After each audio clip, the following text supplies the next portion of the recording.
You can see that's now 3 centimeters there. In front it's 2.5. That's the amount the ear is protrusive or protruding. Hence we call it protrusive ear. Now we're going to get this ear closer to the scalp. That's subjective.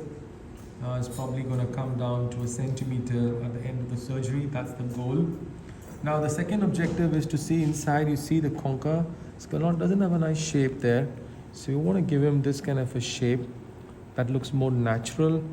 Nice lift at the edge, and this is going to be this way.